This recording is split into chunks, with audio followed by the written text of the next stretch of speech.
ভিতরে দেখে আমার ঘরটা দেখেন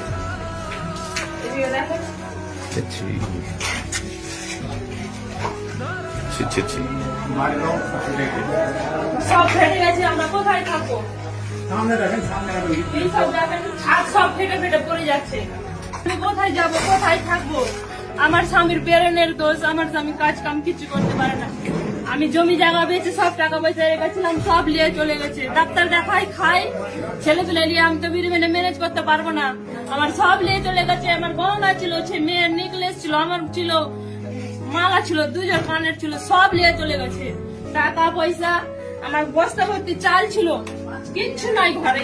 এক বস্তা পেঁয়াজ সব নিয়ে চলে গেছে। আমার স্বামী তো বেরোনের স্কুলে কাজও কম আগে হয়নি। কিসের জন্য হচ্ছে? আমরা ছেলে মেয়ে নিয়ে কোথায় যাবো? বাচ্চা বাচ্চা ছেলে নিয়ে কোথায় থাকবো? এইসব পুড়িয়ে দিয়েছে। তো কি নিয়ে থাকবো? কে এইসব করেছে আমাদেরকে? আমার স্বামী উচ্চ নিচে কারোর সঙ্গে কথা বলতে জানে না। আমার ঘরে এসে সব চিন্তাই করলো, পরে নিয়ে কে না আগুন দিল, চিন্তাই করে নিয়ে গেল। আগুনটা না দিত তখন আমি থাকতে পেতাম ছেলে মেলে নিয়ে।